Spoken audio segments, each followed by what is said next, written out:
Thank you, Mr. Chairman. I wish my colleague was still in the room, but I wanted to talk a little bit in response to her Venezuela comments.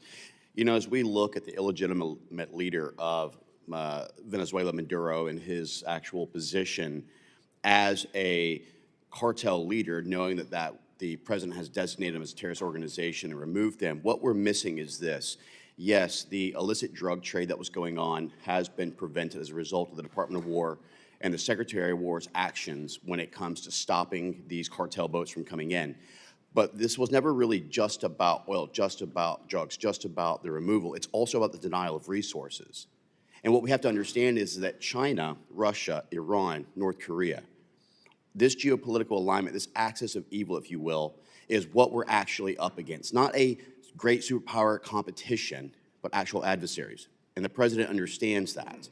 And when 70% of China's actual oil capabilities and energy comes out of Venezuela and Iran as they're buying up all of those sanctioned oils, this actually puts further pressure on them. And that's what we need to do, whether it's in a military, economic, or whether it's in a supply chain, resource, or in the AI space.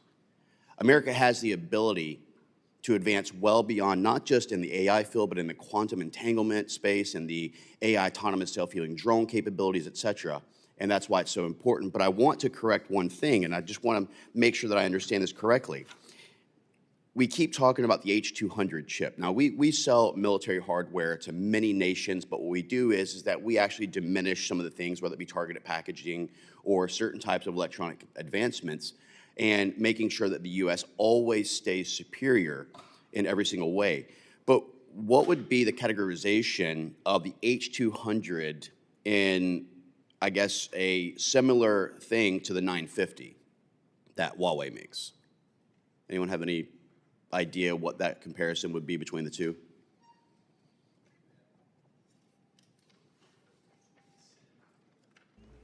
Yeah, I think there are a number of different dimensions that these things get measured on in terms of, you know, whether it's literally processing power, memory, and so forth.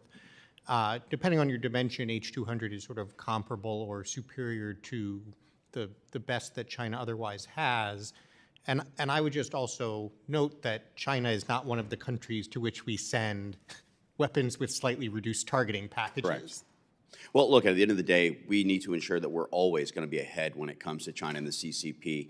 We need to understand their threat that they play in the Indo-PACOM, but also looking at the advancement of the Trump corollary to the Monroe Doctrine to keep the Western Hemisphere secure and safe, and that's all well and fine. But according to NVIDIA, when they talked about the H200 chip, they talked about the 950 being almost to an equivalent, and looking at the 960 that they're developing for 2027 and the 970, which is looked to be developed in 2028. And I just wanted to get your thoughts on that. Yeah, I think there's a question of qualitative improvements by Huawei and the quantitative. Qualitatively, it's going to be a few years, according to Huawei's own analysis and analyses of their analysis, looking at that. It's going to be a few years before they catch up to H200s. But even then, they're not going to be able to make nearly as many of them as what we're preparing to sell. So it's like right now, Huawei is a bunch of MiG-21s. You know, getting a little rusty. They're trying to buff them and shine them. H200s are F-35s, and we're saying, well, hey, we're giving F-35s, but we're going to have this great F-47 just around the corner. So it just doesn't make sense. I mean, you could make that case if this were an ally of the United States. This is, you know, someone who's going to actually be enhancing our deterrent. This is straight into the hands of a sworn enemy. I mean, that's how they talk about us, right? That's exactly right. And not to mention just a sworn enemy, but they've gone after the idea of that geopolitical alignment to essentially try to eliminate the U.S. dollar as a global currency. That was their entire intent. That was the intent of the Belt and Road Initiative, was to gobble up all the natural resource capabilities, rare earth mineral mine capabilities, which is why they were so invested in the 15 of 16 rare earth mineral mines in Africa. Now, I wanted to talk about capacity, because one of the things that the Department of Commerce had talked about before is that Huawei can only produce about 200,000 AI chips in 2025, but it showed that they had actually shipped about 800,000. And so I wanted to validate, is that actually true, or is that some type of propagandized messaging out of the China CCP?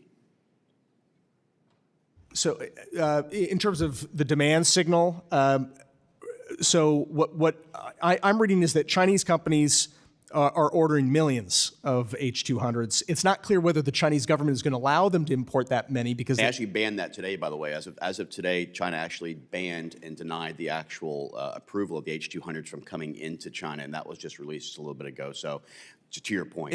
it looks like they're going to approve Chinese companies buying H-200s. In some cases, they're going to say, well, you can buy them to build data centers outside of China to wipe out American hyperscalers' business. And that's ultimately their job. And as the emeritus chairman had said, China's always been about stealing intellectual property from American businesses. We have to protect American businesses, American ingenuity. We need to advance the America First agenda, and the way we do that is to make sure that we are always at the advancement above China and our adversaries.